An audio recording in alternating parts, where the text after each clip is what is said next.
Greetings, ladies and merchants, and welcome to this latest edition of Tales from Inner Space, where I take stories from across the internet and read them for your entertainment. This particular story is called Butter, written by Yellow-Clad. Gribblesback was not having a good day.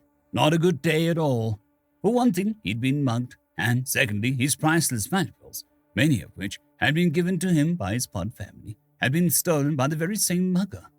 It truly was not a good day, and his human friend, Chad Pope, picked up on his despondency the instant he entered their shared domicile.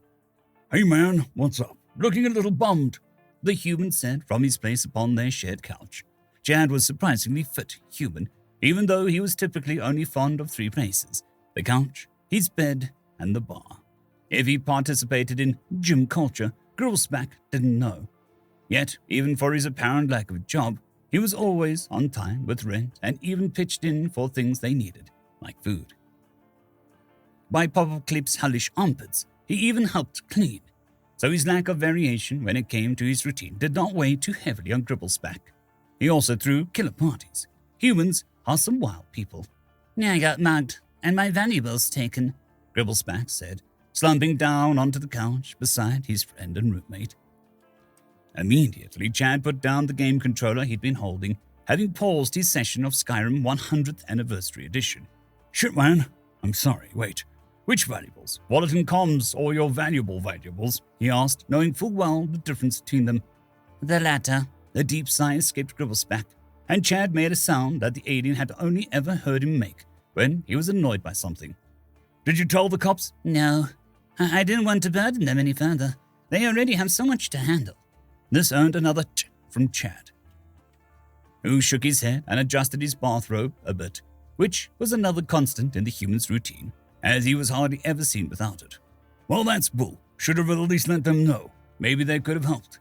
But, guess it's time for me to do my thing," he grinned, flexing his arms slightly. Gribblesback was confused. What exactly did his friend intend to do? "My friend, I do not understand.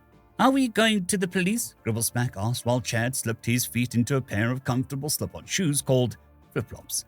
"Nah, I can handle this without them," he said, waving a hand dismissively, only confusing his alien friend further. With a cough, the human slipped out of the apartment and waited for his friend. "So, who took your stuff?" he asked whilst they began their trek. "The Black Cobras," Gribblesback said, causing a brow to raise in Chad's face. "No shit, huh? I get our oregano from them," he said, shrugging as he turned around the spot and started heading in the other direction. The thwip-thwap of his flip-flops are the only sound for the moment. This was new information to Gribblesback, who did not know that his friend consorted with such violent and vile sorts. He wondered what other secrets the human kept. It took about 30 minutes to reach the hideout of the Black Cobras, and upon reaching it, they stopped a good distance away. From there, they could see the sort of but not really hidden entrance to the lair, which was guarded by something that looked like an armadillo fused with a praying mantis. A furzer, one of the more violent and loathed species in the galaxy, third only to the redacted. They were allies of humanity back during the wars, though only their enemies loathed those entities. Gribblesback rubbed his tendrils together, their vestigial limbs useless for anything but expressing emotion these days. The sight of the furzer filled him with dread, for it had been one of them that mugged him and taken his precious things. But Chad hardly seemed perturbed. If anything, he looked calm and cool, like this was normal. "Right, shall we?" he said, and started forwards, only for Gribblesback to stop and pull him back. "But how are we going to get past them? They'll hurt you. Do you have a weapon of some sort?" Gribblesback hissed, and Chad looked at him blankly. Well, I was just going to wave and smile while walking past, but let's see what I got," the human said, reaching into the cavernous pockets of his bathrobe, which had already earned him many strange looks from those passing by. "Let's see, I have 4 sticks of gum, a couple pens, some tissues, ID, cash, monoblade, a potato, and..." He squinted, Gribblesback's mouth hanging open at all the random things his friend carried around with him. Then he was struck with the most important question. "Why do you carry a potato around?" At this, Chad shrugged. "Never know when I might get hungry for a nice potato. Pre-baked too, perfect for..." He paused for dramatic effect before presenting a case that caused Gribblesback's eyes to cross from the absurdity of it. "You carry a carton of butter?" he asked, all earlier dread melting away like said butter on a freshly baked potato. "Yeah, again, you never know when it might come in handy," he said, grinning broadly as he began his advance on the further guard. Gribblesback just watched him go before rushing after him, the nervousness rising again. The guard perked up when Chad approached and looked like he was about to stop Chad from going in, but instead stepped out of the way, though he did thrust out an arm to bar the way of Gribblesback. "Who's this, human Chad? You never bring others around?" the Furzer said, staring intently at Chad's friend. "Oh, that's Gribblesback. He's a friend, my roommate, actually. Your buddies in there nabbed his extra valuable valuables, and we're here to reclaim them," he said casually, and the Furzer shot him a surprised look. "No good, human Chad. The oregano shipments are one thing, but that stuff was taken fair and square. Can't have it back."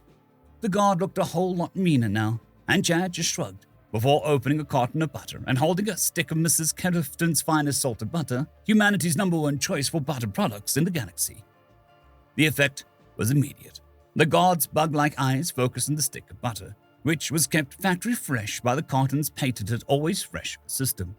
To a Furzer, human-made butter was akin to an illicit drug, as it induced extreme euphoria and very vivid yet delightful hallucinations for the Furzer. Considering no other species had made anything close to butter, it was a unique commodity. "You sure?" Chad said, grinning a bit, as he moved the stick of butter back and forth. The guard's head tracked it with unerring precision. "You let us in, and don't stop us on the way out, and you'll get this, and another stick the next time I drop by for the oregano. Deal?" Mandibles clicked, and the obscenely long tongue slithered over them, the Fizzber visibly vibrating with desire for the stick that Chad held. But he nodded, and Chad handed it over.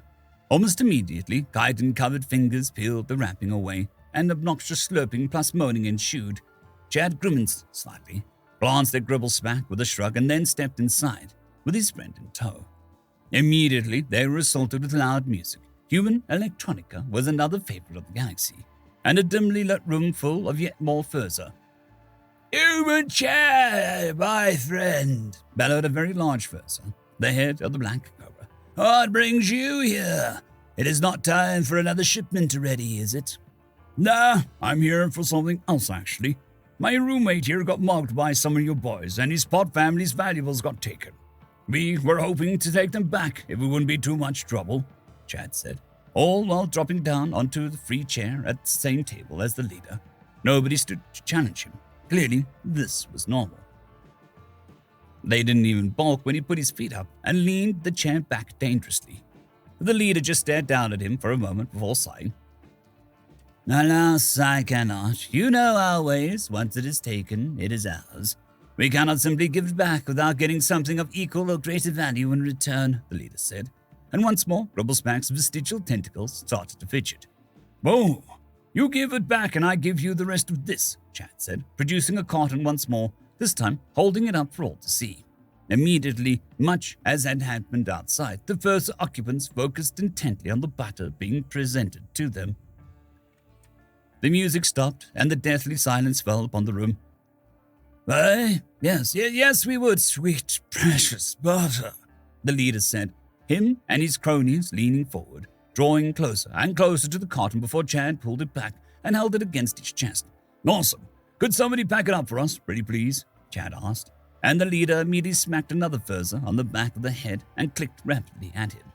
This particular crony scuttled away quickly, and not 2 minutes later returned with a box filled with the stolen items, plus some things that probably weren't Gribblesback's property. The box was placed before Chad and his friend, the latter of whom ensured that everything was there that had been stolen, before Chad placed a carton of butter on the table and slid it towards the Furzer. "Pleasure doing business with you," he said, and stood, grabbing the box as he did. They beat a swift retreat, though they were in no danger for behind them, as the cacophony of angry, chittering, obscene slurping, and yet some more groaning ensued, as every Furzer in the room attempted to get a piece of butter for themselves. Outside the lair, found the guard slumped against the wall, staring into space with a string of drool hanging from his mouth. "Why would you go through all of this trouble, Chad, friend?" Gribblesback said, completely dazed by the happenings. "Because that's what best friends do, you know. Besides, I've always wanted to be called the Butter Pope." the human said, snorting to himself as he firmly patted Grebelsback on the back. The alien promptly decided that he'd carry around a carton of butter for the rest of his days, just in case. And as they turned a corner, they could hear one last utterance from the Furzer, who were known as the Black Cobras. "The gods have blessed us with a holy butter." End of story. I'd quickly like to thank the T5 peeps: Cold War Boomerwaffen, Severin Cerberus, Bushmaster 177, Henry the Red, Caspar Arnholtz, Cold War Boomerwaffen, Elijah Silvercross, Dragzoon WRE, and Severin Cerberus. Thank you very much.